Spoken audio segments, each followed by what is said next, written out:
으로 간절히 기도합니다. 네. 우리 옆에 분들 보시면 한번 인사하시겠습니다. 보고 싶었습니다. 이렇게 한번 인사하실까요? 네, 시작. 보고 싶었습니다. 네. 정말 보고 싶었습니다. 네. 진짜 보고 싶었던 분들이 막 계시네요. 감사합니다. 제가 오늘 타이도 안 내고요. 이게 자켓도 안 입었는데, 오늘 제가 선포할 게 있습니다. 여러분도 저를 여러분이 원하는 목회자로 만들려고 하지 마시고, 네. 저도 여러분에게 마찬가지고 우리 다 하나님만 기쁘게 하는 사람이 됐으면 좋겠어요. 이게 저거든요. 저 이렇게 막 폼 잡고 격식 차리고 별로 안 좋아하는 사람이어서 제가 이렇게 그게 잘 안 돼요. 근데 지난 2년 동안 해보려고 했는데 안 되더라고요. 이 강남 청년예배도 청바지에 티 입고 가려고 그래요. 오늘부터. 그래서 있는 모습 그대로 하나님 제대로 한번 섬겨보기로 결정했으면 좋겠습니다. 아멘. 네. 양복 입으셨다고 이상하다 이런 거 아니고요. 뭐 그런 목사님들 이상하다는 거 아니에요. 그냥 그게 저거든요. 오늘 메시지를 들으면 아시겠지만 우리 교회가 이제 아마 많은 변화가 일어나게 될 겁니다. 광고 먼저 드리고 하나님 말씀 듣겠습니다. 작년 여자목장님 열심히 참석해 주시고요. 다음 카페, 우리 카페 있잖아요. 여기에 책 나눔 코너가 신설이 됩니다. 대여기간이 일주일이고 대여 500원인데 이게 뭐 하는 데냐면요.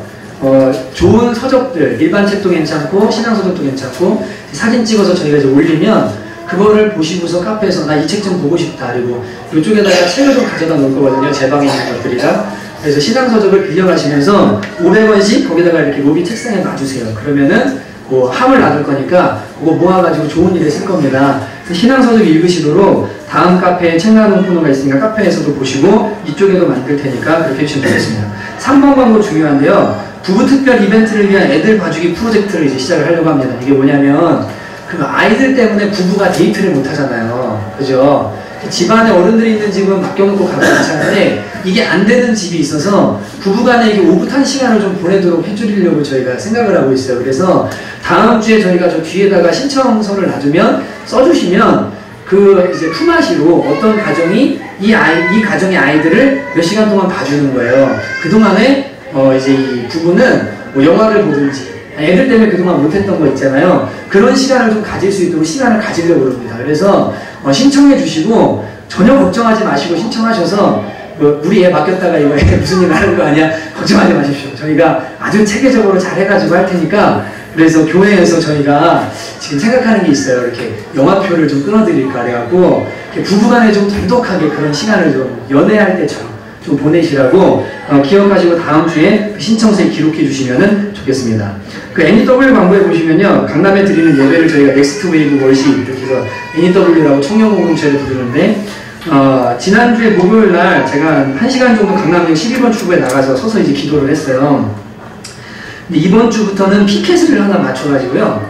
예수님 좋은 분입니다. 사람들이 교회는 문제가 많은데 예수님도 나쁜 분인 줄로 사람들이 착각을 하더라고요. 그래서 누군가는 나가서 그거 좀 알렸으면 좋겠다는 마음을 주셔서 한 3, 4시간 정도, 4시간 정도 이렇게 시간을 정해서 예수님이 허수아비가 되자.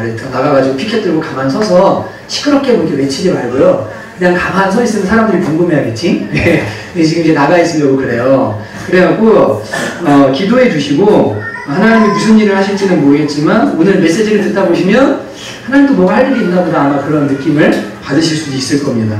그래갖고 우리 기령 전도사님도 같이 나가시기로 하셨는데 기도해 주시고 제가 이제 안경 벗고 선글라스 끼고 가가지고 이거 피켓 들고 서서 예수님 알리고 이렇게 이제 하려고 그래요. 그래서 청년들 만나고 기도해 주셨으면 좋겠습니다. 아멘이죠? 네. 최명희 사모님, 박철수 전도사님 앞에 찬양하시는 우리 모친 되시는 사모님이신데 갑상선 수술하셔서 어제 뵈니까 이렇게 7cm가 됐더라고요. 이 찢은 자국이. 기도해 주시고 사모님 참 하루에 4시간 이상 안 주무시고 교회와 여러 가지 일들 하시는 분이신데 기도 많이 해주셨으면 좋겠습니다. 그리고 저쪽 유초등부 섬기고 있는 김장미 자매님 어머님이 열이 떨어진 줄 알았는데 다시 또 열이 비장 수술하면서 올라오고 계신데요. 기도해 주시고 김은율 자매의 경우는 어머니가 혹이 5cm짜리인 줄 알았는데 2.5cm짜리로 2개가 있는 걸 발견해서 무슨 다른 치료 방법으로 해보기로 했다 그러니까 기도해 주시고 우리 강민 성도님, 이은하 성도님, 교회 몸 연약한 분들 위해서 함께 기도해 주시면 좋겠습니다. 우리 오늘 하나님 우리에게 주시는 말씀 에스겔서 37장 1절부터 10절까지 함께 보시겠습니다. 에스겔서 37장 1절부터 10절까지 말씀입니다.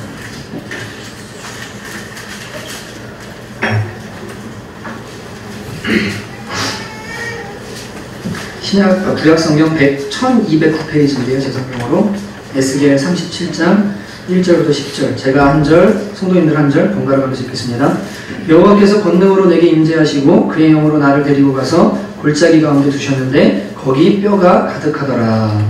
나를 그래서 서로 지나게 하시고 뼈가 심이 많고 아주 많았더라. 그가 내게 이르시되 인자야 이 뼈들이 능히 살 수 있겠느냐 하시기로 내가 대답하되 주 여호와여 주께서 아시나이다. 또 내게 이르시되 너는 이 모든 뼈에게 내어놔야 이르기를 너희 말을 들으라고 여호와의 말씀을 들을지어다. 주 여호와께서 이 뼈들에게 이같이 말씀하시기를 내가 생기를 너희에게 들어가게 하리니 너희가 살아나리라. 너희에게 인줄을 두고 살을 입고 가죽으로 덮고 너희 속에 생기를 넣으리니 너희가 살아나리라. 또 내가 여호와인 줄 너희가 알리라. 이에 내가 명령을 따라 대언하니 대언할 때 소리가 나고 움직이며 들어맞아 뼈들이 서로 연결되더라. 내가 또 보니 그 뼈에 힘줄이 생기고 살이 오르며 그 위에 가죽이 덮으나 그 속에 생기는 없더라. 또 내게 이르시되 인자야 너는 생기를 향하여 대언하라. 생기에게 대언하여 이르기를 주 여호와께서 이같이 말씀하시기를 생기야 사방에서부터 와서 이 죽음을 당한 자에게 풀어서 살아나게 하라 하셨다 하라. 이에 내가 그 명령대로 대언하였더니 생기가 그들에게 들어가매 그들이 곧 살아나서 일어나섰는데 극히 큰 군대더라. 아멘. 마이크 볼륨 조금만 줄여주세요. 사명이라는 제목으로 하나님 말씀을 나누겠습니다. 지난 알파 모임 때 제가 이제 그 알파 식구들과 그런 얘기를 나눴는데요. 폴 틸리라는 신학자가 있습니다. 이분이 인간에게는 근본적인 세 가지 두려움이 있다라고 이렇게 말했습니다. 첫째, 무의미함에 대한 두려움. 삶이 무의미하다. 내가 무엇 때문에 사는지 모르겠다. 내 삶에 어떤 의미가 있는지 모르겠다. 그리고 사람들은 나에게 어떤 의미를 주는지 모르겠다. 의미가 없어질 때 사람은 두려워한다라고 했습니다. 가정에서 자녀들이 아빠에게 의미를 두지 않을 때, 그죠? 가치 없는 사람처럼 여겨질 때, 그때 정말로 두려움이 생기는 거죠. 사회 속에서도 마찬가지입니다.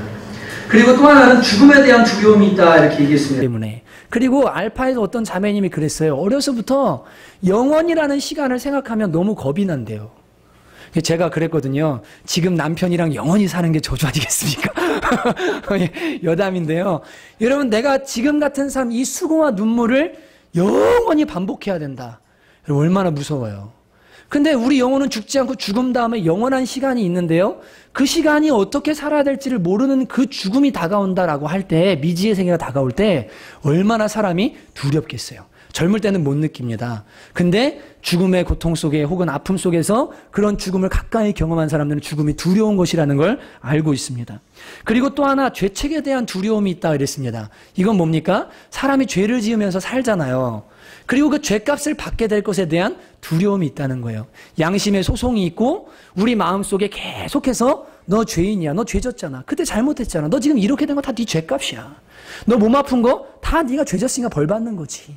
사람 속에 이런 죄에 대한 두려움이 결국에는 심판까지도 죽음 앞에도 이 죄책에 대한 두려움을 피해갈 수 없다라고 이 세 가지를 이야기하고 있습니다.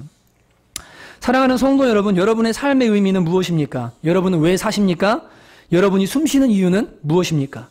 여러분은 여러분의 삶의 의미를 찾으셨습니까? 삶의 목표를 찾으셨습니까? 그리고 그 목표를 향해서 달려가는 그 삶이요, 죽음이라는 것을 맞이하게 될 때에도 여러분의 삶은 그 의미는 유효한 것입니까? 죽음 앞에서도 여러분의 삶의 목표가, 여러분의 삶의 의미가 그것이 의미 있는 것입니까? 그리고 그 의미, 그 목표를 향해서 달려가고 있는데 그 과정 속에서 여러분이 걸어가는 걸음걸음이 죄책이라는 것부터 자유롭습니까? 죄의 책임으로부터 여러분들 자유하십니까? 그런 상태로 여러분의 삶의 의미를 추구하고 있고 죽음을 향해서 달려가고 있습니까? 이것은 매우 심각한 문제입니다.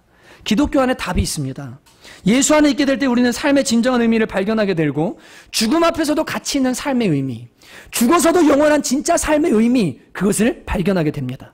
그리고 죄 안 짓고 살 수 없는 이 세상에서 노력하고 노력해도 약해서 죄 짓고 연약해서 죄 짓는 이 세상에서요, 그 죄의 책임, 죄의 심판, 죄의 두려움으로부터 자유케 되어지는 역사가 기독교 안에 있습니다. 인간이 가진 이 세 가지 두려움이 복음 안에서 해결된다는 것을 우리는 발견하게 됩니다.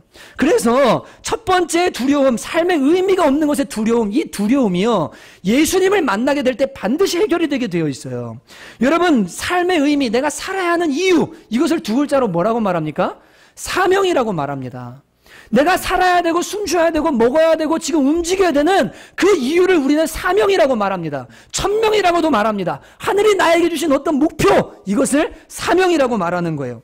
여러분, 많은 사람들이 삶의 의미가 뭡니까? 당신 왜 삽니까? 삶의 목표가 뭡니까? 라고 말하면 그냥 죽지 못해 삽니다. 태어났으니까 삽니다. 그냥 살아야 되니까 삽니다. 여러분, 이렇게 말합니다. 그러나 여러분, 진정한 사명을 발견한 사람들의 삶에는요, 표정이 다르고요, 눈빛이 다르고요, 그가 사용하는 시간과 재정과 에너지를 쏟는 모든 것들이 다 변화되어지게 되어 있어요. 사명을 발견하고 나면 인생 전체가 완전히 바뀌는 것을 우리는 발견하게 됩니다. 어떤 사람은 행복이 사명이라고 생각합니다. 그런데 행복이 잘 안 이루어집니다. 여러분, 행복을 만들어줄 수 있는 것들을 막 붙들지만 언젠간 다 떠나갑니다. 그것은 사명이 아닙니다. 여러분, 행복이라는 것은 우리가 거룩함을 추구하고 사명을 추구하다 보면 따라오는 거예요. 무언가 내가 하나님 주신 비전과 사명을 이루려고 하다 보니까 그 뒤에 따라오는 것들이 행복이고, 그 뒤에 따라오는 것이 돈이고, 그 뒤에 따라오는 것이 즐거움입니다. 사명을 발견해야 진짜 행복이 다가옵니다. 행복만을 추구하면 사명도 놓치고 행복도 놓칩니다. 이게 성경이 말하는 바예요. 사명을 발견하면 사람의 인생이 달라져요. 교회도 마찬가지입니다. 여러분, 저는 요새 많은 질문을 합니다. 나는 왜 살아야 되나? 청원교회는 왜 여기 있어야 되나? 이 성남 신흥 3동에 우리 교회 성도님들은 왜 여기에 앉아 있을까? 왜 여기 와 있을까? 우리는 왜 여기 모여서 예배하고 있는가? 우리는 무엇을 위해서 헌금하고 있는가? 도대체 목표가 뭔가? 사명이 뭔가? 이런 질문을 제가 끊임없이 막 던지고 있어요. 예수 믿는 사람들 개인에게도 마찬가지입니다. 예수 믿고 행복하게 사는 것이 사명이라고 생각하는 사람들이 있는데요, 착각입니다. 제가 말씀드렸죠. 성경에는 성공이란 단어가 없어요. 예수님을 믿으면 행복해집니다. 그런데 행복이 목표는 아니에요. 사명이 목표가 돼요. 여러분, 예수를 믿는다고 해도 그리스도 안에서 진정한 사명을 발견하는 사람들이 많지가 않습니다. 왜 그럴까요? 복음에다가 물을 타버렸거든요. 성경에다가 물을 탔거든요. 그래서 사람들을 많이 끌어모으고요, 어떻게든 간에 주일에 와서 사람들이 오게 하려면 귀에 달콤한 얘기를 해주면 되거든요. 힘내라 그러고요, 죄 져도 괜찮다고 말해주고요, 하나님 다 용서한다고 말하고요, 그냥 대충 믿으면 천국 갈 거라고 말해주면 그래, 마음에 위안이 나고 반창고 하나 붙여서 돌아가서 그대로 살다가 그 영혼은 어떻게 되든 관심이 없으니까요, 그렇게 그냥 복음에 물을 타버리니까 어떻게 합니까? 사명, 하나님 나라, 복음, 관심 없어요. 오로지 관심이 자신의 인생의 행복밖에 없는 거예요. 근데 여러분, 죽음 앞에서도 그 행복이 과연 유효할까요? 그리고 여러분, 죽음이 언제 우리를 찾아올지 여러분 알고 계십니까? 여러분, 진짜 삶의 의미를 발견하지 않으면 심각합니다. 문제가 있는 거예요. 여러분, 오늘 본문을 보면서 그래서 우리는 사명을 발견하는 방법과 하나님이 주시는 사명, 예수 믿는 사람들이 주시는 사명의 방향, 그리고 그 내용들, 본질, 이런 게 무엇인지를 함께 나누려고 합니다. 여러분, 첫 번째로 우리는 어떻게 인생의 사명을 발견하게 됩니까? 어떻게 비전, 내가 살아야 될 이유를 발견하게 됩니까? 그것은 바로 성령님을 통해서 우리 인생의 비전을 발견하게 됩니다. 여러분, 1절 말씀을 보시기 바랍니다. 말씀 1절 보십시오. 같이 한번 읽어볼까요? 시작. 여호와께서 권능으로 내게 임재하시고 그의 영으로 나를 데리고 가서 골짜기 가운데 두셨는데 거기 뼈가 가득하더라. 여러분, 잘 보십시오. 에스겔을 하나님께서 마른 뼈가 있는 골짜기로 데려가셨는데 여호와께서 그의 영으로 에스겔을 사로잡아서 마른 뼈가 있는 골짜기로 데리고 가셨습니다. 여러분, 에스겔을 마른 뼈를 보게 하시고 마른 뼈가 있는 골짜기로 이끌어 가신 분이 누구예요? 여호와. 무엇으로요? 그의 영으로. 그의 영을 무엇이라고 말합니까? 성경에서 성령이라고 말합니다. 성령. 여러분, 성령은 누구십니까? 그분은 우리 안에 예수 믿는 순간에 오시는 분이십니다. 그래서 우리 안에 오셔서 우리의 영혼을 거듭나게 하시고 예수를 믿도록 해주시고 예수 안에서 사명을 발견하게 해주시고 내 인생을 이끌어주시는 하나님이 누구시냐면 내 속에 와 계시는 성령님이세요. 오늘 주보에도 그런 말이 써있지만 중요한 문제예요. 예수를 주로 고백하는 순간 하나님이신 성령님이 내 안으로 들어오셔서 우주보다 크신 그 하나님, 우주를 말씀으로 창조하신 하나님이 내 안에 오셔서 나를 이끌어 주시고 나를 인도해 주시고 내 인생을 지금 장악하고 계시다는 이 사실을 믿어야 돼요. 이게 중요한 문제예요. 고린도서 12장 3절에 이렇게 말합니다. 제가 읽어드릴게요. 그러므로 내가 너희에게 알리노니 하나님의 영으로 말하는 자는 누구든지 예수를 저주할 자라 하지 아니하고 또 성령으로 아니하고는 누구든지 예수를 주시라 할 수 없느니라. 여러분과 제가 하나님을 주님, 예수님을 주님이라고 부르고 마음에 예수를 따르고자 하는 마음이 있다면 이미 누가 오신 거예요? 성령님이 와 계신 거예요. 우리 마음속에 그분이 와 계신 겁니다. 요한일서 3장 24절 그의 계명을 지키는 자는 주 안에 거하고 주는 그의 안에 거하시나니 우리에게 주신 성령으로 말미암아 그가 우리 안에 거하시는 줄을 아느니라. 우리 안에 계신 성령님 때문에 하나님이 우리 안에 계신 것을 알게 된다라고 말하고 있는 겁니다. 자, 잘 보십시오. 성령으로 예수를 주라고 시인합니다. 그러므로 예수님을 내 삶의 주인으로 모시고 사는 그 순간, 영접하는 그 순간 성령님이 내 안에 지금 오신 거예요. 그러니까 예수님이, 하나님이 성령으로 내 안에 와 계십니다. 그 성령님은 이제 우리를 도와주시고 우리와 함께 하시면서 우리의 인생을 이끌어 가십니다. 어디로요? 비전을 향해서요. 사명을 향해서요. 내가 살아야 될 이유를 향해서 하나님은 우리를 이끌어 가시는 거예요. 누구를 통해서요? 성령님을 통해서요. 그러니까 이제 중요한 문제가 뭐냐면요. 여러분, 신앙은 여기 있는 죽은 문자가 아니에요. 말씀도 중요합니다. 말씀 정말 중요합니다. 근데 여러분, 이 말씀에 담배 피란 말 있어요, 없어요? 담배 피지 말란 말 있어요, 없어요? 없잖아요. 왜요? 담배는 성경이 쓰여진 이후에 나왔거든요. TV 봐라 말아라 이런 얘기 성경에 있습니까, 없습니까? 없잖아요. 그럼 이 말씀을 우리의 삶에 적용시켜 주시고 이것을 적실하게 우리의 삶에 말씀해 주시고 인도해 주시는 분이 누굽니까? 성령님이 그 일을 하시는 거예요. 여러분, 지도는 보면 모르지만 내비게이션은 입체로 나오죠. 그리고 막 말로 막 우회전하세요, 좌회전해서 알려주죠. 그것처럼 성경은 마치 지도와 같아요. 큰 원리와 같아요. 그것을 우리 삶에 적용해 주시는 분이 내 안에 계신 누구세요? 성령님이세요. 그러니까 이 성령님을 의지하고 묻고 그분에게 물어보고 그분의 음성을 듣고 그분의 마음을 느끼고 그분과 동행하면서 사는 인생이 시작되어야 그때부터 진정한 사명을 발견하는 것이 시작이 되는 거예요. 하나님, 저를 통해서 뭐 하기 원하십니까? 제가 예수 믿고 보니까 이 땅에 있는 것들이 영원하지 않은데 제가 영원한 의미를 가진 삶 무엇하며 살기를 원하십니까? 주님, 원하시는 게 뭡니까? 이 성령님께서요, 말씀과 우리 안에 성령님이 비전을 발견하도록 해주시는 겁니다. 그래서 예수를 믿고 나서부터는 성령을 근심하게 하면 안 돼요. 우리 속에 하나님 성령님이 와 계시는데 그분이 자꾸만 안 좋아하는 거, 기뻐하지 않는 거 이런 걸 하면서 주님을 근심하게 만들지 말라고 성경이 말합니다. 성경은 하나님의 성령을 근심하게 하지 말라. 너희가 그 안에서 구속의 날까지 인치심을 받았느니라. 천국 갈 때까지 성령님이 우리 안에 계신다는 거예요. 여러분, 부부도 마음이 합해지지 않으면 한 방향으로 갈 수 없는데 우리 인생을 장악해서 이끌어주시는 하나님이 내 안에 계시는데 이분과 내 마음이 맞지 않아요. 그럼 어떻게 되겠어요? 계속해서 충돌이 일어나는 거예요. 이걸 무슨 신앙이라고 합니까? 호랑이 꼬리 잡은 신앙이라고 합니다. 호랑이 꼬리를 잡으면요, 노채니 잡혀먹히겠고 등에 타면 편한데 이거 안 잡고 있자니 미치겠고 신앙을 그렇게 가는 거예요. 성령님께 하나님께 마음이 연합되어서 한 방향으로 내 인생을 향한 하나님의 계획을 향해 달려가면 엄청난 일이 일어나는데 이거 따라가야 되나 말아야 되나 이거 안 잡고 있으니 지옥 가게 생겼고 머리로 알긴 알아서 계속 질질질 끌려가는 이 힘든 신앙생활이 성령님과 연합이 안 되는 신앙생활인 거예요. 이게 깨져야 됩니다. 연합이 일어나야 돼. 그때 비전이 발견되어져요. 여러분, 사도행전 2장 17절에 이렇게 말합니다. 제가 읽어드릴게요. 하나님의 말씀하시기를 말세에 내가 내 영을 모든 육체에 부어주리니 너희의 자녀들은 예언할 것이요 너희의 젊은이들은 환상을 보고 너희 늙은이들은 꿈을 꾸리라. 여러분, 이게 무슨 말입니까? 자녀들이 예언합니다. 미래의 일을 말해요. 청년들이 비전, 환상을 봅니다. 늙은이들도 꿈을 꿉니다. 이게 무슨 말입니까? 아이부터 나이 든 사람까지 하나님의 영이 부어지면 새로운 비전을 발견한다는 거예요. 새로운 꿈을 발견한다는 거예요. 그가 80세라 할지라도 내일 모레 죽음을 앞두고 있다 할지라도 오늘 바로 지금 나를 향하신 하나님의 사명을 발견하게 된다는 겁니다. 이게 성경이 말하는 바예요. 그러니까 예수 안에서는요, 난 늦었어. 나는 지금 다 끝났어. 나는 이제 뭔가 하기에는 이미 글렀어. 여러분, 이건 다 핑계예요.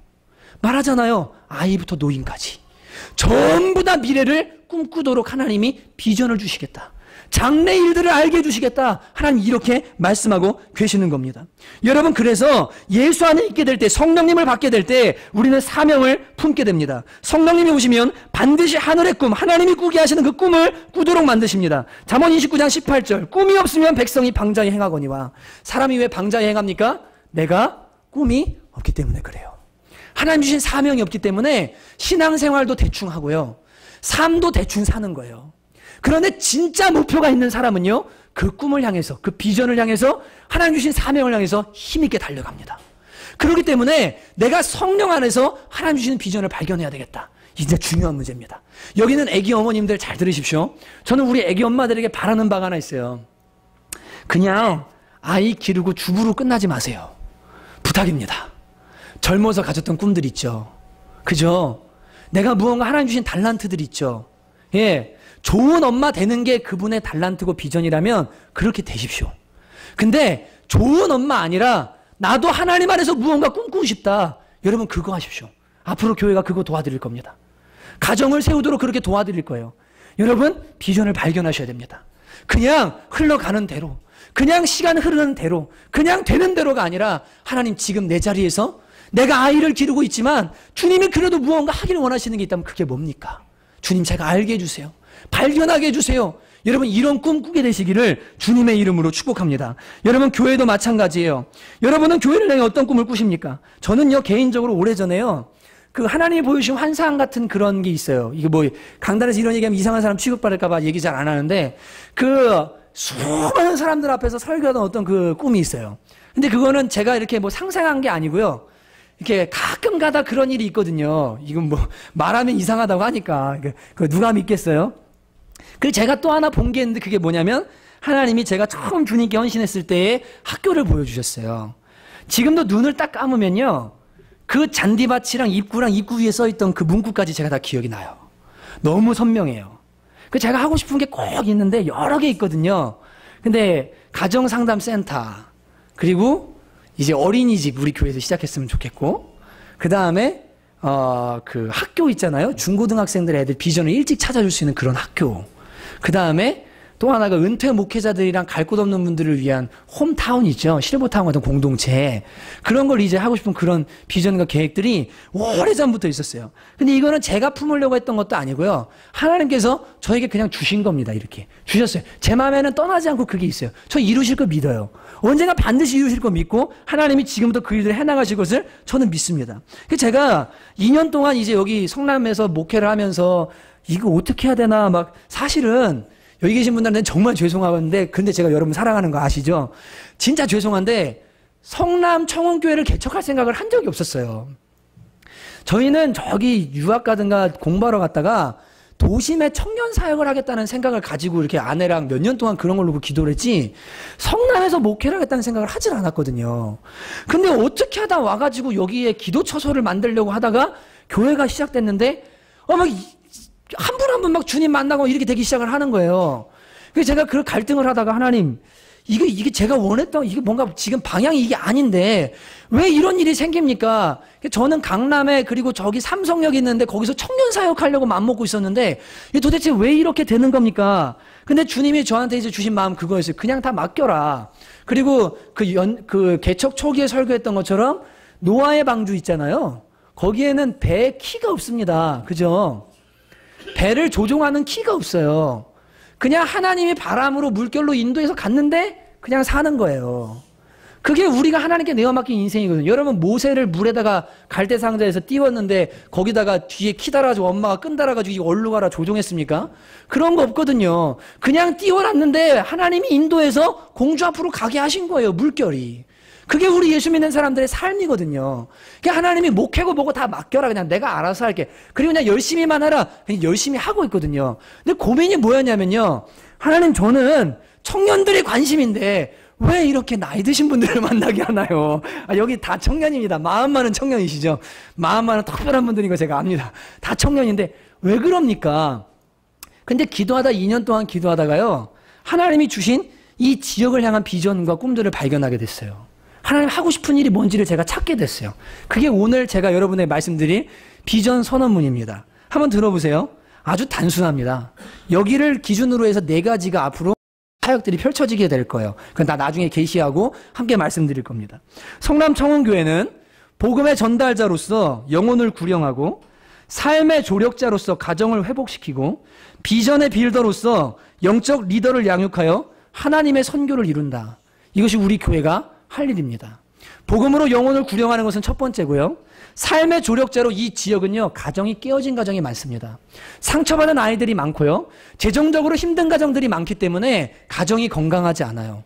그래서 가정을 세울 수 있는 일들을 교회가 이제 돕기 시작할 겁니다. 그리고 비전의 빌더로서 영적 리더를 양육하는데 이것은 영적 리더뿐 아니라 사회적인 리더들을 양육하기 위해서 장학사업이나 아이들 공부시키고 공부방, 그리고 한 가지 이제 우리 교회에 내걸고 1년 동안 열심히 기도할 제목이 있는데 어린이집을 위해서 기도하기 시작할 겁니다. 하나님께서 어린아이들을 가르쳐서 그 아이들 교육의 혜택을 잘 못 받고요, 어려운 친구들을 영적 리더로 양육할 수 있는 그런 교회가 되기를 원하셔서 이들이 하나님의 선교, 인간의 선교가 아니라 미시오데이라고 말하는 열방을 향해서 이 재원들이 뻗어나가는 그런 일들을 주님이 하기를 원하신다는 것. 이 지역에 이 두 가지가 필요하다는 것, 교육과 그리고 가정사역이 필요하다는 것을 제 눈으로 2년 동안 보게 해주셨어요. 앞으로 이것에 주력해서 교회가 이 일을 하는 일에 열심을 쏟을 겁니다. 밑에 있는 탁구장 정리할 겁니다. 그리고 거기 나가는 월세 35만 원씩 세이빙하기 시작할 겁니다. 그리고 헌금하기 시작할 거예요. 하나님 어린이집 세워주세요. 제대로 교육할 수 있는 곳 하나님 만들어주세요. 여기에 가정을 상담할 수 있는 센터를 세워주세요. 저 사회복지 1급 자격증이 있거든요. 좋은 학교 나왔거든요. 우리나라에서 사회복지로는 알아주는 학교 나왔거든요. 근데 제가 그래, 주님 이거 시켜놓고 뭐다 쓰려고 이거를 도대체 하셨냐고. 하나님 할 일이 있는 것 같아요. 여기 와서 보니까 엄청 많아요. 여러분 기도해 주십시오. 우리 성남청원교회가 비전을 발견하고 이 사명을 향해서 힘있게 달려갈 수 있게 되기를 여러분과 제가 함께 기도하기를 원합니다. 여러분이 하나님 나라에 헌신하잖아요. 기도하잖아요. 동참하잖아요. 하나님은요, 사명을 발견한 사람에게 복을 주세요. 왠 줄 아세요? 그가 해야 될 일이 있기 때문에 그래요. 그가 해야 될 일이 있기 때문에 하나님은 사명을 쫓아가는 사람에게는 반드시 복을 주세요. 여러분 이걸 믿으셔야 돼요. 하나님이 공짜가 없는 분입니다. 주님이 내게 주신 비전과 사명을 향해 달려간다 그러면 그곳에는 절대 실패는 없습니다. 하나님 반드시 일하십니다. 여러분 교회를 위해 기도해 주시고 그러한 일들이 일어나기를 위해서 함께 동역해 주시기를 주님의 이름으로 축복합니다. 여러분 두 번째로 성령님이 꾸게 하시는 꿈의 성격은 무엇입니까? 성령님이 오시면 우리에게 꿈을 꾸게 하십니다. 그런데 그 꿈은요, 다른 것이 아닙니다. 메마른 골짜기에 있는 마른 뼈들에게 달려가도록 만드시는 거예요. 여러분 지난주 우리가 김현희 선교사님의 영상을 봤습니다. 이 선교사님은 21살에 예수님을 만나고 캄보디아에 있는 그 비참한 아이들, 난민촌에 있는 그 아이들을 위해서 자신의 인생을 드렸어요. 몇 년 동안요? 7년, 8년 동안이요. 그 가냘픈 여인이요. 정말 이쁘게 생겼죠. 보셨죠? 연약해 보이고 그런 그 청년 여자가 결혼도 안 한 자신의 인생 전체를요, 하나님 앞에 드린 거예요. 여러분 그의 삶에서 무슨 사람들의 박수, 돈, 혹은 뭐 이런 것 때문에 거기에 이름도 없이 빛도 없이 7년 동안 가 있었던 겁니까? 아니요. 그게 사명이기 때문에 간 거예요. 하나님 주신 사명이기 때문에 간 거예요. 근데 그 사명이 뭐예요? 너 메마른 골짜기로 가라. 거기에 죽은 뼈들이 가득한 곳이 있다. 글로 가라. 그분이 그거를 발견한 겁니다. 여러분, 마른 뼈는 뭡니까? 죽은 영혼들을 의미합니다. 그들이 살아나서 하나님의 군대가 되어지는 꿈, 이 비전을요 지금 에스겔이 본 거예요. 에스겔이 본 거예요. 그 골짜기에 성령의 인도를 따라 가보니까요, 죽은 뼈가 사방에 가득한데 하나님 말씀하십니다. 네가 말씀을 대어내라. 너희가 살아나게 될 것이고 너희들이 뼈가 붙고 살이 붙고 큰 군대가 될 것이라고 선포해라. 근데 하나님께서 그 일을 행하십니다. 지금 에스겔이요 그 부름을 받고 그 소명을 받고 이 골짜기로 끌려간 거예요. 여러분, 여러분의 삶의 현장, 여러분의 영역, 여러분의 직장, 여러분의 가정, 그리고 교회적으로는 이 성남청원교회가 처한 이 지역, 여기가 메마른 뼈들이 가득한 골짜기와 똑같다는 것을 생각하셔야 됩니다. 예수 모르는 영혼들은 다 죽은 영혼들입니다. 여러분 살았으나 그 영혼이 죽어있는 영혼들이에요. 여러분 그들이요 하나님의 말씀과 성령으로 살아나서 새로운 생기를 가지고 하나님의 군대가 되는 것, 이것이 하나님이 우리에게 주신 소명의 성격이에요. 저는 저 뒤에 앉아 계신 박철수 전도사님 얘기 자꾸 해서 죄송한데 진짜 기대돼요. 정말 기대됩니다. 왜냐하면 여러분 엔터라는 거, 그리고 그 문화예술계라는 거 있잖아요. 앞으로 저분이 할 일을 여러분 기대하시고 기도해 주세요. 그리고 저기 죄송하지만 할 일이 없으신 건 아닌데 돈 많이 벌고 싶다 그러면 저분한테 붙으십시오. 예. 여러분 제가 왜 그렇게 얘기하냐면요. 좀 이따 시작될 엔터테인먼트 회사 한번 보세요. 근데요. 하나님이 주신 사명 딱 붙들고요. 원장님 여러분 전도사님 돈 한 푼 없으셨죠? 강남의 지하 20평에서 시작하셨죠? 네. 1번 출구. 하나님이 사명 따라가기 시작하니까요. 도와주시는 샘플을 만드시는데 앞으로 할 일을 그냥 보세요. 눈으로 보십시오. 어떤 일이 생기나. 근데 여러분 그 엔터 문화예술계예요. 하나님의 군대를 일으키도록 지금 누구를 부른 거예요? 박철수 전도사님을 부른 거예요. 성령을 부으셔서 야 여기가 메마른 뼈들이 가득한 골짜기구나. 내가 이곳에서 하나님의 군대를 만들어야 되겠다. 여러분 이게 우리 사명의 성격입니다. 여러분 직장 왜 다닙니까? 내가 속한 직장의 영역에서요. 내가 비록 월급쟁이고 일하는 사람이라 할지라도 이곳에 하나님의 군대를 일으키겠다. 하나님의 군대를 만들겠다. 여러분 이 사명을 가지고요. 달려가기 시작하잖아요. 하나님이 역사하시기 시작해요. 이게 하나님의 비전이에요. 그냥 나 하나 잘 먹고 잘 살고 그러면요. 딱 그 그릇 그대로예요. 근데 나를 통해서 하나님의 군대를 일으키겠다. 메마른 뼈들 죽어있는 골짜기에 이 일을 한번 이루어 보겠다고 그 비전을 발견하고 달려가는 사람들에게 하나님은 반드시 역사하시는 것입니다. 경제, 교육, 문화, 또 가정, 미디어, 여러분 우리가 속한 모든 영역들에서 마른 뼈들이 살아나는 이런 역사가 일어나야 되는 것입니다. 특별히 성남청원교회가 속한 이 지역에 여러분 여기서 마른 뼈가 살아나는 역사가 일어나야 됩니다. 하나님의 군대가 일어나야 돼요. 죽어있던 청년들, 소망 없는 학생들이 일어나야 돼요. 정말로 비전을 잃어버린 아이들이 예수 안에서 소망을 발견해야 됩니다. 여러분 이거 하라고 우리에게 군대를 일으키라고 여기에다가 우리를 보내신 겁니다. 여러분 제가 이제 그 목요일마다 나가서 이거 들고 서 있는다고 하잖아요. 근데 이거를 월요일 날 아침에 하나님이 집에서 기도하는데 그리고 한 가지 더 말씀드리면 저희 교회는 새벽 예배 안 합니다. 알아서 기도하십시오. 네, 왜냐하면 새벽 예배 잘 나온다고 신앙생활 잘하는 것도 아니에요. 제가 보니까 집에서 말씀 읽고 기도 열심히 하고요. 자기 혼자 개인 묵상 잘하면 사람 말씀대로 사는 사람이 더 훌륭한 사람들이에요. 교회 일주일 동안 10번 왔는데 개판으로 사람들 많이 봤어요. 여러분 그렇게 하지 마십시오. 삶의 현장에서 말씀 보고 가정에서 예배 드리세요. 그리고 집에서 말씀 보십시오. 월요일날 제가 집에서 기도하는데요. 하나님이 제 마음에요. 강남역에 나가서 서 있으면 좋겠다는 생각을 주셨어요. 근데 제가 속으로 하나님 이걸 꼭 가서 해야 됩니까? 거기 이거 막 뛰들르고 있는 사람도 있고 피켓 들고 예수님 좋은 분이라고 서가지고 이게 무슨 일이 일어나겠습니까? 근데 금요일날 말씀 준비를 하다가 철야 말씀 준비하다가 사도행전 8장을 이제 준비를 하게 됐는데 하나님이 그 말씀으로 저한테 응답을 주셨어요. 나가라고. 왜 거기 무슨 말씀이냐면 빌립이요. 사마리아라는 곳에 가서 집사님인데 막 사역을 합니다. 귀신도 내쫓고 엄청난 사역이 일어나요. 베드로와 요한이 와서 세례를 주고 막 성령님이 임합니다. 근데 이 빌립에게 하나님 뭐라 그러시냐면 사역 잘하고 있는데 너 저기 광야로 나가라 그럽니다. 어디로 갈까? 그러니까 길로 가래요. 길로. 여러분 길에 뭐가 있겠어요? 사람들 지나다니는 길에. 말씀 전할 대상이 있겠어요? 아니 뭐가 있겠어요? 근데 빌립이요. 하나님의 음성을 듣고요. 성령의 이끌으심을 받고 그 광야 길로 가사라고 하는 지역과 예루살렘 사이에 있는 광야 길 이게 왕의 대로라고 제가 알고 있는데 거기로 나가요. 나갔는데 문제는 뭡니까? 마침 에티오피아, 아프리카 있죠? 이스라엘은 여기 있고 에티오피아는 여기 있거든요. 이쪽이 로마고요. 지중해를 기준으로 해서. 근데 여기 예루살렘이 있는데요. 요 에티오피아에 있는 네시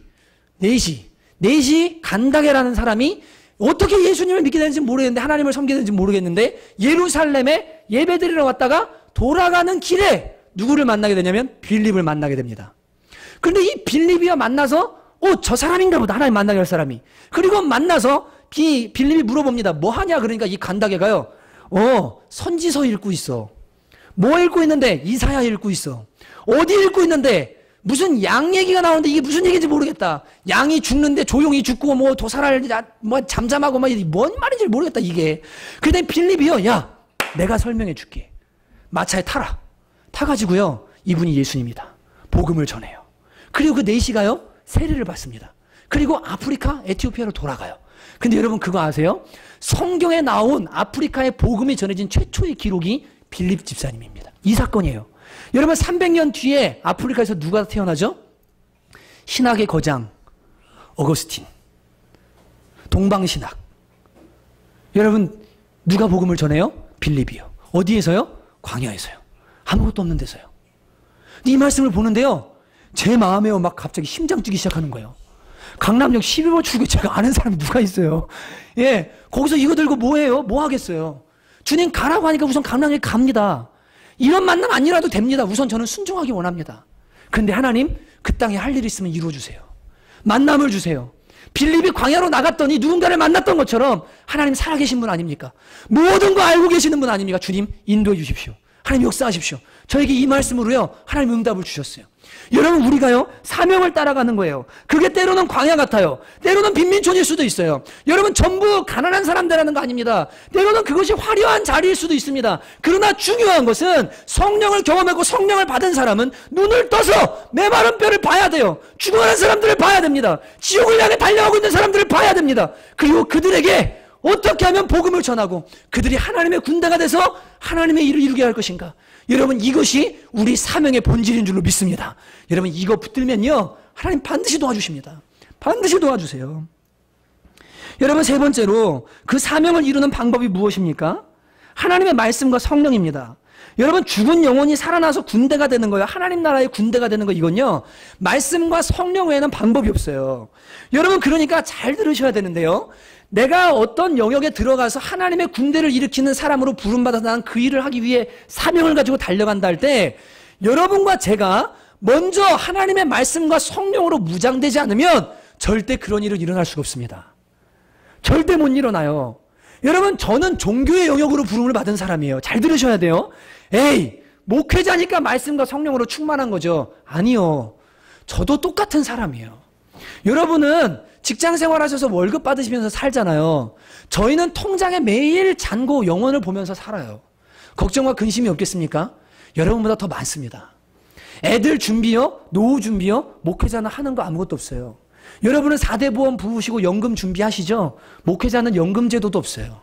제가 차 때문에 최근에 저 차를 어떻게 처리하고 좀 큰 차로 바꿔야 되겠다. 왜냐하면 성도님들 모시고 어디 가거나 청년들 모시고 어디 가려고 그러는데 이게 너무 좁아가지고 안 되겠다는 생각이 들어서 대출을 알아봤어요. 차 대출. 근데 감사한 거는 그 대출하시는 분이 어머님이 권사님이래요. 그리고 집안에 목사님이 4분 계신데요. 그래갖고 보니까 불가능할 것 같은데 제가 어떻게 해보겠습니다. 그렇게 얘기를 하시더라고요. 차를 좀 SUV 차량으로 바꿔서 좀 많이 타게 해야 되겠다 생각이 있었거든요. 근데 그분이 뭐라고 하시면 이렇게 말하더라고요. 그거 아세요? 그래요. 뭘요? 대출하는 데서 2가지 안 받는 직업군이 있대요. 하나는 룸사롱 나가는 사람들이고 하나는 목사랍니다. 제가 그 얘기 듣는데요. 마음이 슬프더라고요. 직업군에도 속하지도 않고 대출하는데 무조건 1순위로 캐피탈에서 꺼리는 사람이 목사들이구나. 그렇게 능력이 없는 사람들이구나. 마음이 참 한쪽에 슬퍼지더라고요. 여러분 근데요. 여러분 저도 사람이라서요. 목회하다 보면 힘들 때 있어요.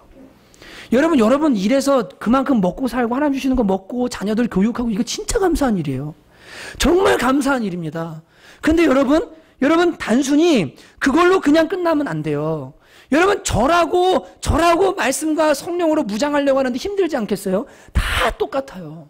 아침에 일어나서 제자 훈련하고요, 청년들 만나러 가고요, 어디 신방 가고요, 말씀 준비하고요, 설교 기계도 아니고 수요일날 금요기도회 주일 설교 만나서 사역하고요, 정신이 하나도 없어요. 뭐 사람 한두 사람 만나면 하루가 그냥 가요. 여러분들 직장 가 있는데 교회 오라고 할 수 없잖아요. 그럼 제가 어디로 가야 돼요? 직장에 만나러 가야 되잖아요. 돌아다녀야 되잖아요. 여러분 그렇게 사는데 시간 없어요. 저도 없습니다. 근데 여러분 말씀과 성령으로 충만하라는 것은요, 그리스도인 모두에게 주신, 성령 받은 모든 사람에게 주신 사명이에요. 이거는 주님의 명령이에요. 그냥 안 해도 되는 거 아니에요. 나는 직장 다니니까 안 해도 되는 거 아닙니까? 아니요. 여러분 통해서 하나님의 군대가 일어나야 되기 때문에 저는 종교의 영역입니다. 목회의 영역에서 이 일이 일어나야 돼요. 여러분이 있는 직업의 영역에서 그 일이 일어나야 되기 때문에 여러분과 제가 성령 충만하고 말씀으로 충만해야 되는 것은 동일하다는 것을 기억하시기 바랍니다. 반드시 그렇게 되어져야 여러분을 통해서 하나님 나라가 확장되기 시작하는 거예요. 여러분 베드로전서 1장 23절 보면 너희가 거듭난 것은 썩어질 씨로 된 것이 아니요 썩지 아니할 씨로 된 것이니 살아있고 항상 있는 하나님의 말씀으로 되었느니라. 하나님 말씀이 우리를 거듭나게 했습니다. 그러니까 나를 통해서 죽은 영혼이 살아나려고 하면 나 역시 무엇을 통해서 해야 돼요? 하나님의 말씀을 통해서 해야 돼요. 여러분 이동우 장로님이라는 유명한 장로님이 있어요. 제가 일부에는 김동우라고 잘못 소개했는데 이분 소아과에서 우리나라 최고 권위자고 유명한 분입니다. 근데 이분이요, 그 애들 부모들이 데리고 와서 진료를 받으면 늘 상담을 이렇게 이제 해요. 근데 그분의 삶을 간증을 한번 찾아 들어보시면 진짜 아무것도 없는데 하나님의 비전 하나 붙들고 하나님이 역사하신 그 엄청난 분이세요. 진짜 아름다운 분이에요. 근데 그분이 그 어느 교회에서 간증한 걸 제가 들었는데 그 간증하러 올라오는데 그분이요 맨발로 올라오셨어요. 그리고 뭐라고 하시면 이렇게 말씀하시는, 하나님이 신을 벗으라는 마음을 주셨다고, 거룩한 단에서. 제가 그 얘기를 듣는데 갑자기 마음이 울컥하더라고요. 그분의 간증을 쭉 듣는데요. 이분이 병원에서 상담을 하다 보면 이제 엄마가 애들을 데리고 오잖아요. 근데 그날 어떤 하루의 이야기를 해주십니다. 마지막 손님이었대요. 마지막 환자였대요. 근데 아이가 이유 없이 구토를 계속 하더랍니다. 왜 애가 이렇게 이유가 없는데 구토를 할까요? 이 검사도 하고 저 검사도 해봤는데 아무 이유 없이 구토를 계속 하는 거예요. 그래서 이 의사 선생님이, 장로님이 그렇게 물어봤대요. 뭐 다른 사건이 있었던 거 아니냐고, 애가 아무 이유가 없는데. 그랬더니 엄마가 솔직히 말하기를 어저께 얘를 좀 심하게 때렸대요. 근데 왜 때렸냐 그러니까 그것 때문에 때렸다 그랬다.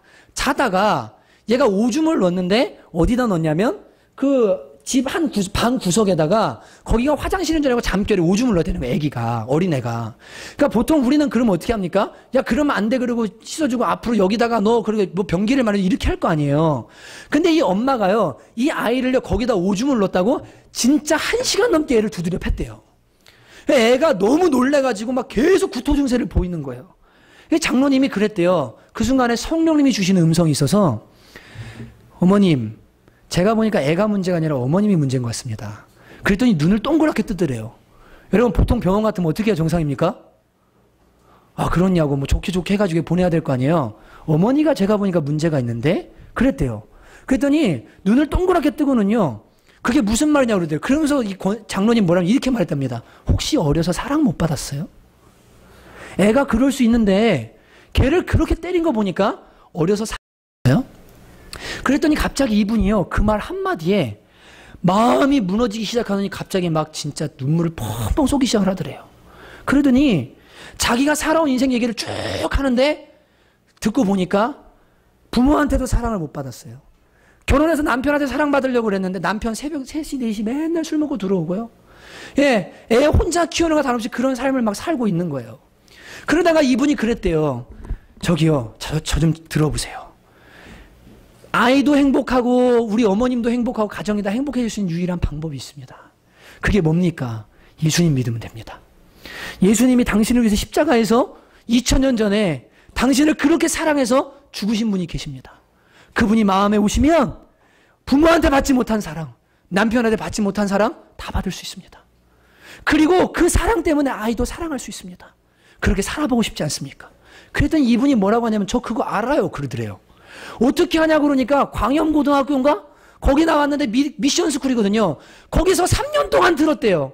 이 장로님이요. 그런데 왜 그거를 모르냐고. 머리로 아는데 가슴을 안 와닿는데요. 그래서 이분이요, 기도해 줬대요. 하나님, 2000년 전에 그 사건, 이 복음, 이 말씀이 그냥 머리로가 아니라 이 사람 속에 실제가 되어지도록 은혜를 내려주세요. 근데 그 자리에 성령님이 오셔서 그 영혼을 거듭나게 하셨어요.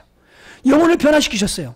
그리고 이 가정이 변화되어진 그 얘기들을 하는데, 여러분, 복음과 성령, 말씀과 성령이 아니면요, 영혼을 변화시킬 수 있는 방법은 전혀 없습니다. 그렇기 때문에 여러분과 제가 하나님의 말씀과 성령으로 충만해지지 않으면 그냥 교회 데려와서 들을 수도 있어요. 그런데 때로는요, 여러분과 저를 통해서 그 자리에서 누군가가 복음을 듣고 성령의 능력으로 영혼이 변화되는 일들을 주님께서 하기를 원하시는 겁니다. 여러분, 이것을 간구하십시오. 그리고 이것을 위해서 사십시오. 우리 교회도 이것을 위해서 존재해야 됩니다. 그러면 하나님께서요, 사명 따라가는 사람들에게 나머지는 다 붙여주신다니까요. 이거 믿으세요. 아니 그냥 저 뒤에 있는 박철수 전도사님을 그냥 보세요. 그냥 보세요. 앞으로 무슨 일이 일어나냐 보세요. 저렇게 살아보면 주님이 일하시는구나 라는 거를 그냥 경험하실 수가 있어요. 전 그런 리더가 우리 교회에 어려서부터 훈련받은 리더들이 엄청 많이 일어났으면 좋겠어요. 여러분, 연극은 그만해야 됩니다. 교회도 교회 놀이 그만해야 돼요. 여기 순서 정해가지고요, 거룩한 척 일어나서 묵상하고 종치고 일어나라 그러고 앉으라 그러고 회개기도 그냥 의식적으로 하고 거룩한 척 말씀 연설하듯이 가슴에 불도 없는데 그냥 그거 읽어가면서 사람 하나 바꾸지 못하는 복음, 그거 잘하는 종교놀이 다 그만해야 됩니다. 여러분, 복음은 능력입니다.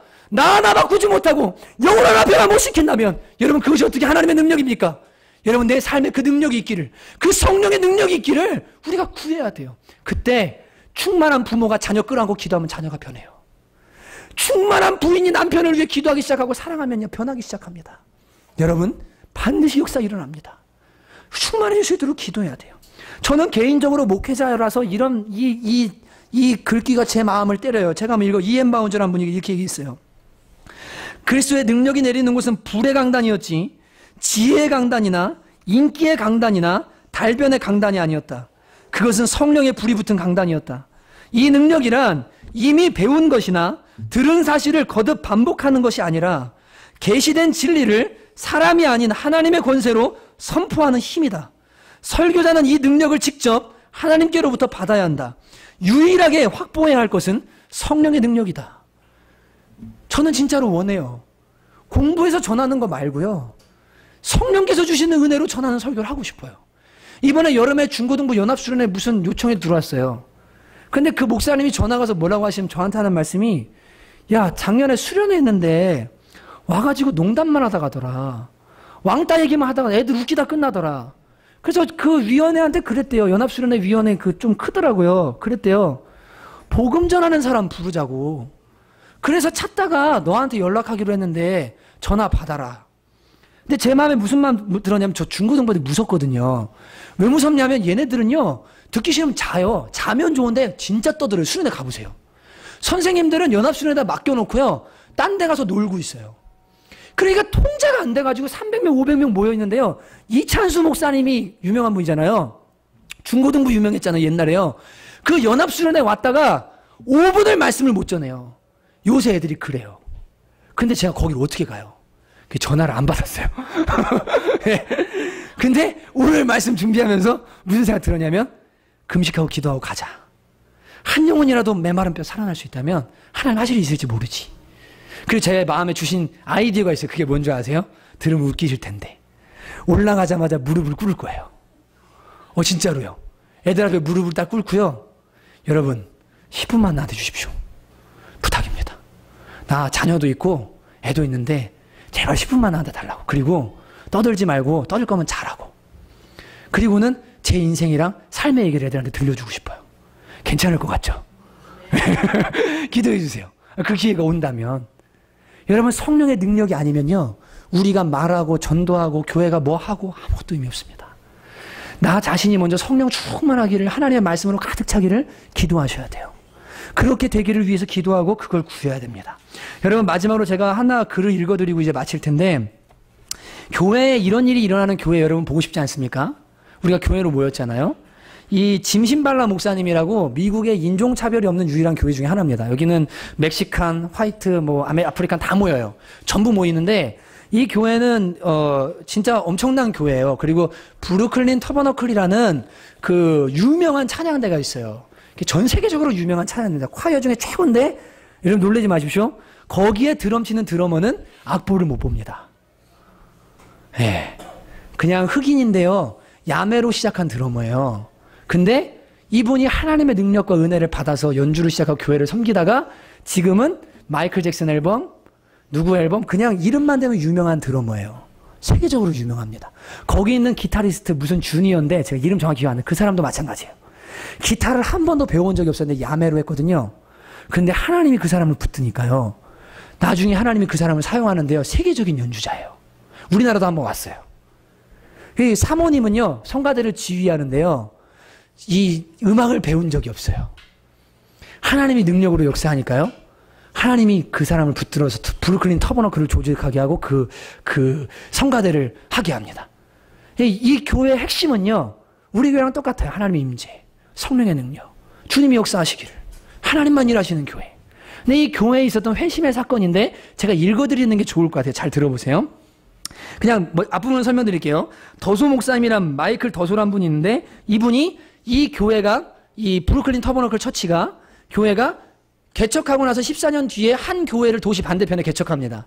그리고 이 교회가 1,500명이 나오는 교회가 돼서 엄청나게 하나님께 영광을 돌리는 아름다운 교회가 되는데, 이 교회를 담임하는 목사님의 이야기예요. 분립 개척한 목사님의 과거 이야기입니다. 이분은 이탈리안 식당을 하는 아버지 밑에서 태어났어요. 장남으로 태어났습니다. 그래서 그 지역에서는 파스타를 먹으려고 그러면 이 집을 가야 되는 유명한 집이에요. 그래서 엄청나게 돈을 많이 벌은 그런 집안입니다. 그 집에는 돈은 풍부했고, 또 이 목사님도, 목사님 되기 전이죠, 어려서부터 돈 벌 자질이 충분했대요. 그래가지고 아버지가 그 사업을 물려준 거예요. 70년대인데, 그래서 이 사람이 돈이 많으니까 미국 상류층의 마약 사회에서 즐기기 시작했습니다. 살기 시작했어요. 이분의 간증 이제 중간중간 읽어드릴게요. 우리는 마약을 구하러 시내로 나갈 필요가 없었어요. 호텔이나 우리가 사는 아파트에 늘 누군가가 마약을 준비해줬어요. 더소 목사는 회상했다. 모든 게 다 훌륭했어요. 우리는 특별히 여러 가지 마약을 섞은 것을 즐겼지요. 헤로인, 쿠알큐드, 산, 코카인, 그리고 그런 처지를 아주 자랑스러워했습니다. 그런데 한 번은 마약 파티를 하려고 아내랑 카리브해로 놀러 갔는데 갑자기 아내가 그러더래요. 그러던 어느 날 멕시코의 한 휴양지에서 그의 아내가 이상한 소리를 했다. 많은 돈과 인생의 즐거움에도 불구하고 그녀는 그냥 허무함을 느꼈다. 그리고 이제 돌아가면 아마도 교회를 가야 할 것 같다고 이야기했다. 하나님께서 내 삶을 내게 맡기라고 말씀하시는 것 같았다고 했다. 그러나 그는 약간 찜찜했다. 그는 이마살을 찌푸리고 휴가를 망치기 싫어서 그래, 끝나고 나면 교회 가자라고 말을 했대요. 그래서 이 젊은 부부가 한 복음주의 교회에 출석하게 됐고, 교인이 된 아내의 여러 친구들이 그들을 도와서 교회를 가게 된 거예요. 근데 이 남편이 마약하고 노는 사람이잖아요. 돈도 많고요. 반항적인 태도를 보였어요. 그는 교회 갈 때도 마약을 지니고 갔고, 교회가 끝나는 즉시 그날 아내를 낚아채서 마약 파티를 하려는 생각을 가지고 있었답니다.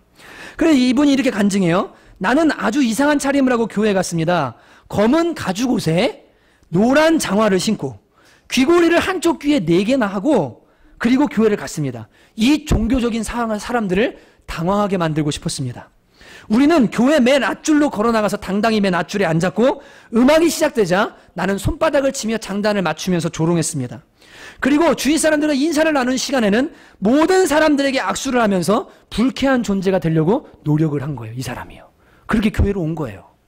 근데 그날 저녁에 어떤 연사가 서서 설교를 했는데, 카우보이 모자를 쓰고 억양은 서부 억양. 쉽게 말하면 미국의 동부가 워싱턴이고 이쪽이 이제 그 도심이잖아요. 서부는 캘리포니아랑 이게 시골 촌인 거예요. 무슨 말인지 아시죠? 막 석유 나오고 막 이런데. 그러니까 전라도 사투리로 누군가 설교를 한 거죠. 우리말로 하면. 그러니까 이분이 그 서부 억양도 너무 싫고 카우보이 모자도 싫고 다 싫어서 무슨 말을 했는지도 기억이 안 나더래요. 그런데 이제 들어보세요. 그리고 이제 집회도 거의 끝나고 그리스도를 영접하는 초청의 시간이 있었다. 갑자기 그는 제정신이 들었다. 갑자기 나는 당황스러웠습니다. 나는 나의 삶이 지옥을 향해 가고 있다는 것을 알고 있었습니다. 내가 종교적인 가정에서 자랐다는 자신감과, 카톨릭이거든요. 내가 똑똑하다는 자부심이 사라졌습니다. 내 모습이 부끄러워졌습니다. 아내와 나는 앞으로 걸어나갔습니다. 사람들이 우리 주위를 둘러싸고 우리를 위해 기도해 주기 시작했습니다. 아내와 나는 울기 시작했습니다. 그때 목사님이 우리에게 다가오셔서 매우 이상한 일을 했습니다. 우리 이마에 기름을 바르고 주여, 이 부부가 남은 세월에 주께 쓰임받기를 기도합니다. 라고 기도했습니다. 이 젊은 부부는 그날 밤에 마약을 하러 가지 않고 대신 자신의 아파트로 돌아와 성령의 감동을 받아 집안을 정리하기 시작했다. 아파트의 쓰레기통 입구가 바로 현관문 앞이라 그들은 여러 번 쓰레기를 날랐다. 아무도 우리에게 이렇게 하라고 말하진 않았습니다만 우리는 그냥 버려야 할 것을 알았습니다. 먼저는 이상한 잡지, 다음은 음반, 그런 다음에 마약기구들, 주사기, 금수저, 흡입기 등이 쓰레기 투입구로 쏟아져 들어갔습니다. 또 훔친 보석 종류들이 뒤를 이었습니다. 드디어 우리는 옷장을 열었습니다. 감각을 자극하는 것들이 많았습니다. 내가 특별히 주문한 사슴 가죽옷은 아주 비싼 것으로 양 어깨에는 여자의 그림이 있었습니다. 그러나 이것도 버려야 했습니다. 자정에 이르기까지 우리는 수천 달러어치의 옷을 소각장에 버렸습니다. 속에서 이봐, 이것을 팔 수도 있어. 아니면 친구들에게 주면 되잖아. 이런 생각이 잠깐 들었지만 곧 아니라는 것을 깨닫고 모두 없애버렸습니다. 이분들이 동거였는데요. 결혼식을 올려요.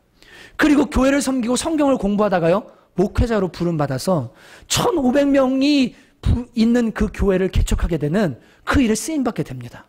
여러분 잘 보십시오. 기독교라는 것은요. 하늘로부터 나는 거예요. 사람의 설득이나 말로 되는 게 아니에요. 성령님이 역사하셔야만 되는 거예요. 그러니까 성령님이 역사하셔야만 되기 때문에 영혼의 문제는 우리가 영적으로 충만하고 이 땅에서 승리하는 삶을 살려고 하는 것도요, 성령의 도우심이 아니면 안 돼요. 말 글쓴과 성령의 도우심이 아니면 안 돼요. 그래서 여러분 오늘 결단하셔야 돼요. 내가 내 힘으로 인생을 살아갈 것이냐, 아니면 내 안에 계신 하나님, 제가 예수님을 주라고 고백할 때 말씀하신 그분, 내 안에 계신다고 하시니까 주님 제 삶을 도와주십시오. 제가 주님 위에 한번 살아보기 원합니다. 여러분 그분을 의지하고 철저히 그분께 말씀과 성령으로 인도함 받는 삶을 살겠는가, 이거를 결단하셔야 돼요. 여러분 하나님은 후회하게 하지 않습니다. 그리고 그분은 실수가 없습니다. 그래서 그분을 의지하면 탁월한 인생을 살게 됩니다. 우리 교회는 그런 교회가 되기를 원하고, 우리 성도님들은 그런 성도님들이 되기를 원하고, 여기 오는 분들은 그렇게 거듭나게 되시기를 주님의 이름으로 축복합니다. 여러분 이 시간 함께 이제 찬양할 텐데, 여러분 이 성령이여 내 영혼에라는 찬양이 있어요. 가사 보시면서 한번 부르시는데요, 이 찬양할 때 우리 여기 교회 다닌 지 얼마 안 된 분들도 계십니다. 근데 여러분 진짜 인생 한번 제대로 살아보고 싶지 않으십니까? 진짜 의미를 발견하고 하나님이 나를 통해서도 뭔가 할 게 있다면 하나님 좀 저를 사용해 주셨으면 좋겠습니다.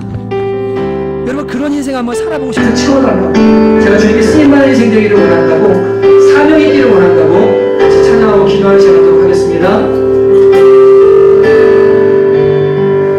성령이여 내 영혼에, 성령이여 내 영혼을 충만하게 채워주소서.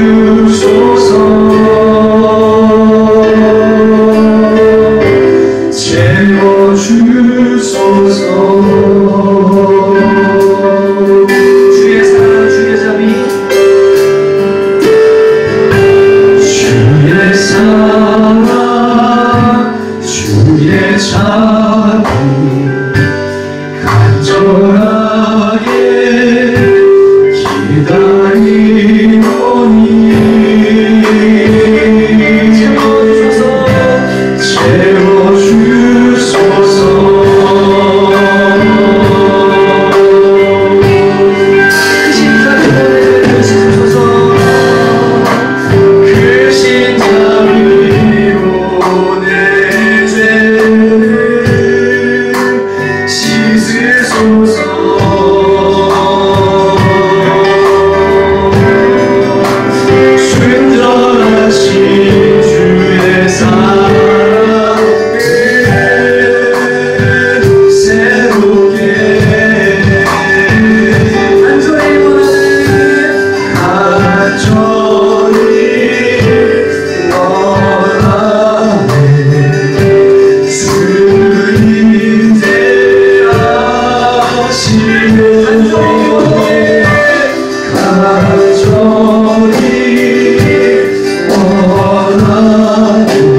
이제 젊은 사람들이 많습니다. 부부들도 젊습니다. 하나님 아파트 평수 넓히는 거, 그냥 노후 준비나 잘 하는 거, 여러분 그것이 어찌 꿈이겠습니까? 그냥 사는 겁니다. 하나님 꿈꾸게 하여 주소서. 하나님 나라를 꿈꾸게 하여 주소서. 나를 통해 주님이 부르시는 골짜기를 보게 하소서. 메마른 뼈들을 보게 하여 주옵소서. 하나님 나를 통해 무엇하기를 원하시는지 발견하게 하여 주옵소서. 수많은 영혼들이 살아가는 것을 볼 수 있도록 은혜를 내려주소서. 하나님의 군대가 이루어지는 꿈을 꾸게 하여 주옵소서. 이들을 축복하여 주옵소서. 하나님 우리가 모신 분이 하나님입니다. 주님 우주보다 크신 분입니다. 하나님 그렇게 작은 분 아닙니다. 하나님 우리 안에 오셔서 우리의 가슴을 넓혀주십시오. 믿음의 분량을 넓혀주십시오. 하나님 우리의 가슴을 열어주십시오. 교회의 입을 열게 하여주십시오. 비전을 키워주십시오. 하나님은 무에서 유를 창조하시는 분이십니다. 하나님 살아계십니다. 주님 우리의 사랑하는 성도들 삶 속에 역사하여 주소서. 우리 시간 자녀들을 위해 기도합니다. 여러분이 자녀들에게 줄 수 있는 것이 무엇입니까? 얼마나 많은 돈을 벌어서 주겠습니까? 얼마나 많은 것을 벌어서 그 자녀들이 평생 동안 행복하게 해주겠습니까? 하나님을 줘야 됩니다. 비전을 줘야 됩니다. 하나님의 꿈을 심어줘야 됩니다. 하나님이 책임집니다. 이 시간 함께 기도할 때 하나님 아버지 청옥교회 자녀 세대를 기억하여 주시고 이들이 하나님의 꿈을 가진 성령의 사람들이 될 수 있도록 도와달라고, 이 영혼들을 거듭나게 해달라고. 하나님 중고등학생 시절 그 중요한 시절 비행하느라 시간 다 보냅니다. 쓰레기 같은 인생 살지 않도록, 갈 데 없어서 고민하는 인생 아니라 하나님의 꿈을 꾸는 자녀들이 될 수 있도록 해달라고 우리 자녀들을 위해 기도해야 됩니다. 제가 다시 한번 자녀들을 위해서 함께 기도하도록 합니다. 하나님 아버지 그렇습니다. 아버지가 자녀들의 꿈을 꿀 것이라고. 하나님이 너희의 꿈을 받아주시고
예배가 길어졌지만 한 번 더 기도가 원하는데 이 찬양 부르면서 이 땅을 생각해 주시기 바랍니다.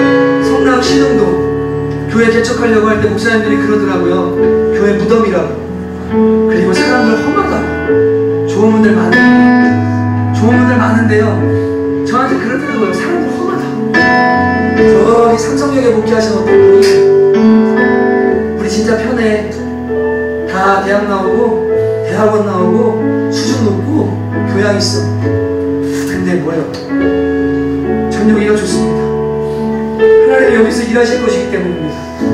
가난한 사람들이 많고 아픈 사람들이 많고 꿈을 잃은 아이들이 많지만 하나님이 여기 교회를 세우셨을 때 하나님이 하나님에 있어서 세우신 거예요. 여러분 이 찬양 부를 때 여러분 하나님 나라에 동참하셔야 됩니다. 여러분 개인의 아니만 위해서 사시면 안 돼요. 교회가 하나님 나라입니다. 하나님 이 찬양처럼 이 땅에 일모 주시옵소서. 이런 눈물로 기도하는 사람들이 되기 원합니다. 우리 사람 함께 부르도록 합니다. 우리 오늘 눈물로, 오늘 눈물로 하나님의 씨앗을 심는, 하나님의 씨앗을 심는다.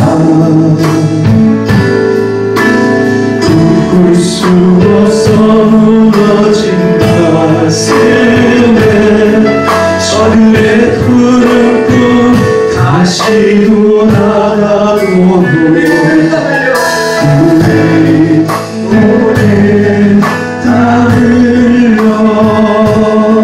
소망의 길을 만든다. 내일로 가는 길을 찾지 못했던 저를 노래하며 달려라.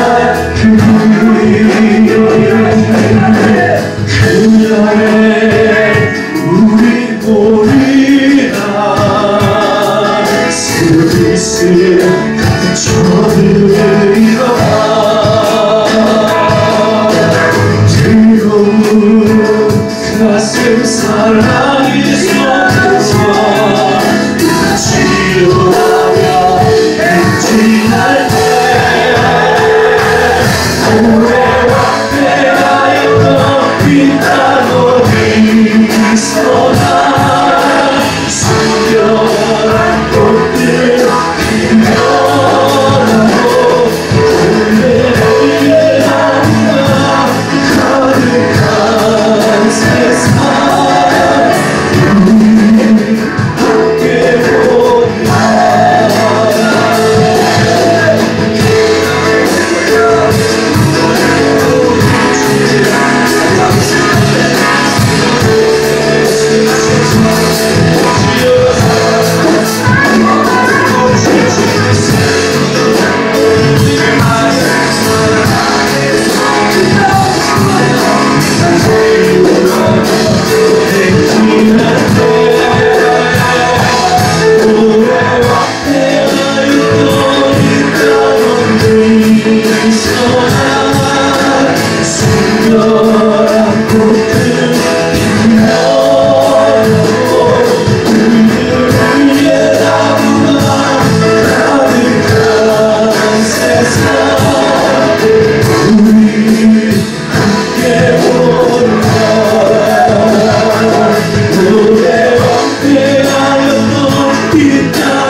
멀리서 돌 던지듯이 복숭아 하나 세우고 뭐 하나 하고 그렇게 합니다.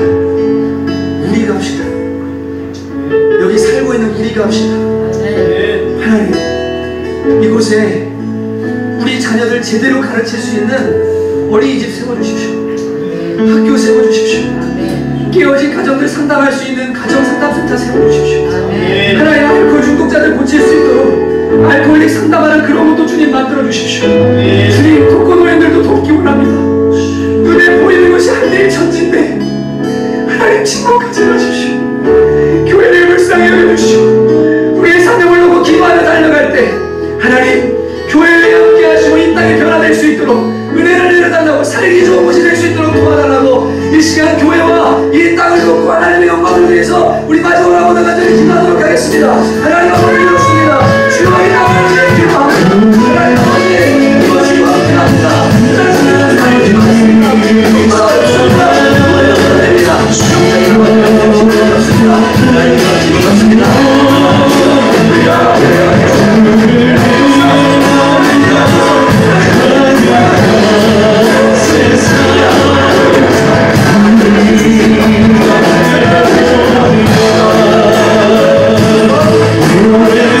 우리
쓰십니다.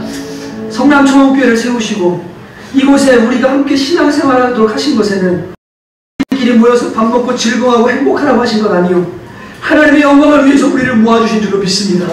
하나님, 교회를 축복하여 주시기 원합니다. 성도들을 축복해 주시기 원합니다. 하나님, 주님의 영광을 위해서 많은 일을 하고 싶은데 주님 재정이 필요합니다. 사람이 필요합니다. 하나님의 도우심이 필요합니다. 주님, 누가 그 일을 하겠습니까? 여기 기도하고 주께 헌신하러 결단하는 성도들을 복내려 주셔서 이들이 하는 것에 사명을 향해 달려가는 길에 복 주시고 잘 이루어지게 하시고 풍성케 하셔서 하나님 나라 위에 마음껏 드리고 하나님의 영광을 위해 사용할 수 있도록 주여 우리에게 은혜를 내려 주시옵소서. 하나님 아버지, 성남초원교회가 존재하는 이유가 분명해지기를 원합니다. 복음으로 영혼을 구경하게 하여 주옵소서. 하나님, 삶의 조력자로서 깨어진 가정들을 도울 수 있도록 도와주옵소서. 비전의 빌더로서 사람들에게 비전을 심어주고 아이들에게 꿈을 줄 수 있는 교회가 되어지게 하여 주옵소서. 그래서 하나님의 선교가 이루어지는 아름다운 교회가 될 수 있도록 주님께서 은혜를 내려 주옵소서. 하나님 아버지, 인생은 예수님 만나면 바뀌고 신앙생활은 교회 잘 만나면 바뀐다는 말이 있습니다. 주님, 사랑하는 성도들 청원교회에 함께 신앙생활하는 거 후회하지 않도록 하나님께서 하나님의 영광을 보여주시옵소서. 주님, 특별히 목회자인 저를 불쌍히 여겨주시고 하나님, 정말 너무나 부족하고 다듬어지지 않는 모습 그대로입니다. 주님, 주께서 모양대로 사용해 주시고 하나님 아버지, 사랑하는 성도들과 한 마음이 되어서 주님의 영광을 볼 수 있는 귀한 목회 현장 될 수 있도록 도와주시옵소서. 주님께 모든 것 맡깁니다. 감사드리고 이들의 삶의 한 주간 동안 놀라운 하나님의 은혜가 있기를 원하고 예수님의 이름으로 간절히 기도하였습니다. 아멘. 우리 시간에 주님이 가르쳐준 기도로 예배를 마칠 텐데, 여러분 이 주기도문 하실 때요, 진짜 마음을 담아서 한번 해보세요. 한 단어 한 단어 진짜 은혜가 됩니다. 모든 기도가 여기 다 들어있습니다. 이거면 충분하거든요. 하나님, 제가 이 기도로 하나님께 제 삶을 드립니다. 이런 마음으로 주기도문 하시고 예배를 폐하도록 하겠습니다. 하늘에 계신 우리 아버지여, 이름이 거룩히 여김을 받으시오며 나라의 임하옵시며 뜻이 하늘에서 이루어진 것 같이 땅에서도 이루어지이다. 오늘날 우리 이름할 양식을 주옵시고 우리가 우리에게 죄 지은 자를 사하여 준 것 같이 우리의 죄를 사하여 주옵시고 우리를 시험에 들게 하지 마옵시고 다만 악에서 구하옵소서. 대개 나라와 권세와 영광이 아버지께 영원히 있사옵나이다. 아멘.